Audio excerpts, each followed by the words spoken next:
of mridanga playing, and then forces you to simplify, you know, where your arms drop off. They feel like it anyway. Show me some of those backbeats. Yeah.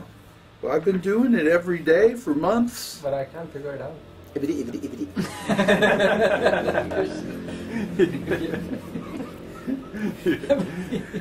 but.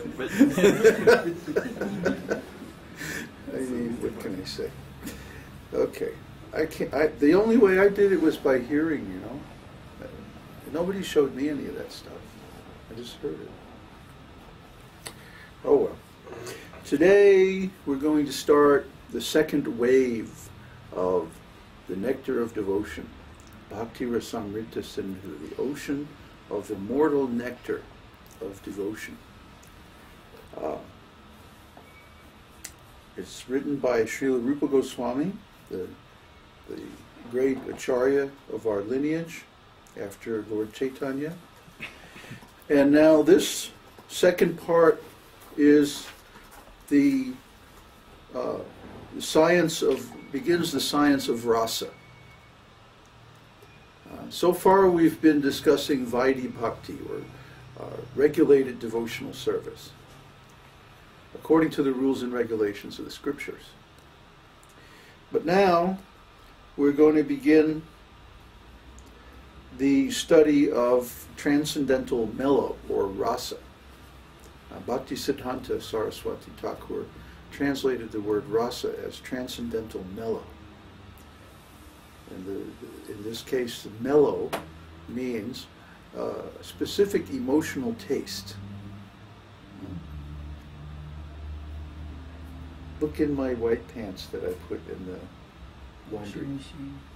Yeah. Yeah. In the pocket.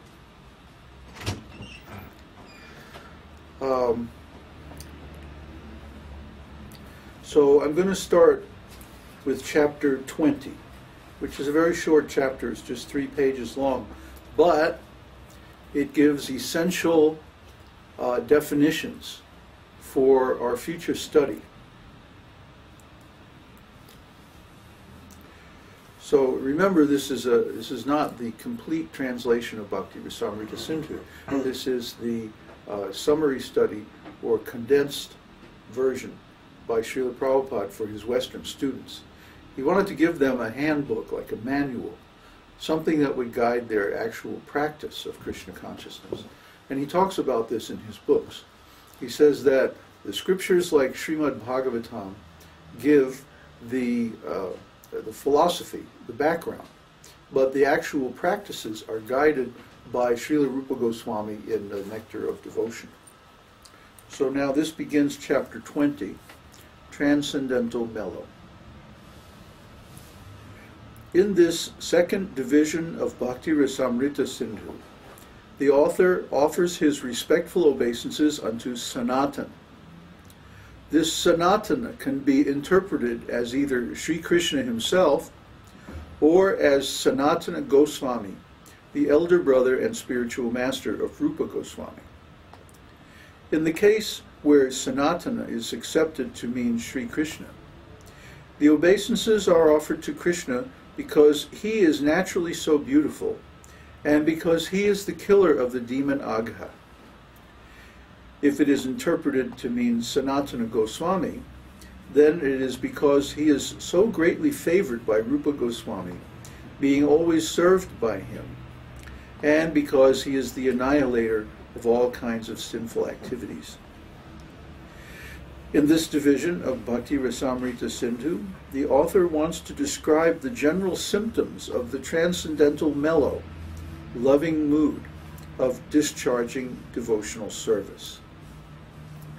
Okay, now look out, because here comes the technical stuff. In this division of Bhakti-rasāmr Sindhu, there are 5 general topics. Vibhāva, special symptoms or causes of ecstasy. 2. Anubhāva, subsequent ecstasy. Pay attention. There will be a quiz. 3. Sāttvika-bhāva, constitutional or existential ecstasy. 4. Vyabhicārī-bhāva, aggressive ecstasy. And 5. Sthāyi-bhāva, fervent or continuous ecstasy. Remember we studied these before? And the problem is there are no English words that describe these terms. Because these symptoms of loving ecstasy are only applicable to transcendental relationships. They don't apply to mundane relationships. Mundane relationships are all rasa bhasa, which is an incompatible mixture of mellows. And the reason is that in materialistic life we're all pretenders.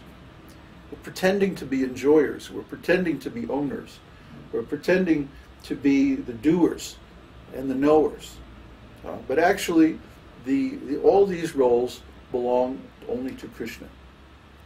Krishna is Purusha. That means he's the enjoyer.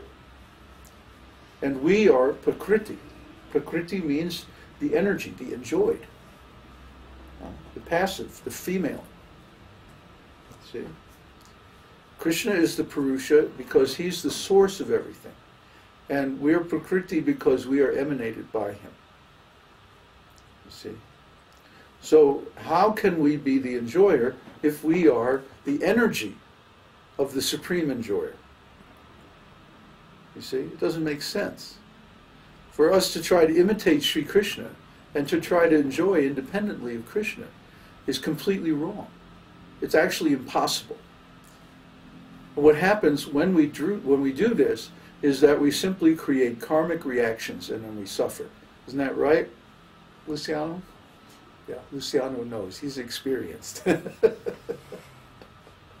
When we try to enjoy separately from Krishna, all we do is create suffering for ourselves because we are not meant to be the enjoyer. Constitutionally, by our very nature, we are meant to be enjoyed. And the illusion is that I am this body, and I am the doer, and I'm running around doing all this stuff, And you can have that illusion if you want. Krishna will arrange that. He'll manage it for you. But there's a penalty, and the penalty is then you have to take the consequences of all your actions. And because most of them are stupid, you have to suffer, you see? So this means we lack knowledge. And this knowledge is given in the bona fide scriptures like Bhakti-rasāmr, ta-sindhu. So all of these terms, vibhāva, anubhāva, sāttvika-bhāva, vyabhicārī-bhāva, sthāyi-bhāva, they all contain the word bhāva. And bhāva means a state of consciousness, specifically a particular emotional taste, a taste of ecstasy, transcendental ecstasy. So what's the difference between transcendental ecstasy and any other kind of ecstasy? Well, transcendental ecstasy is eternal. It's on the spiritual platform, and specifically it is between the devotee and the Lord. You can't have transcendental ecstasy between two living entities. You can only have it between the living entity and the Supreme Lord. Bhava, transcendental ecstasy, or rasa, transcendental emotion or mood, can only be experienced in a transcendental relationship. Because, as I said, any material relationship is rasa bhas. It's an incompatible mixture of mellows. See? It's not tasteful. It's repellent.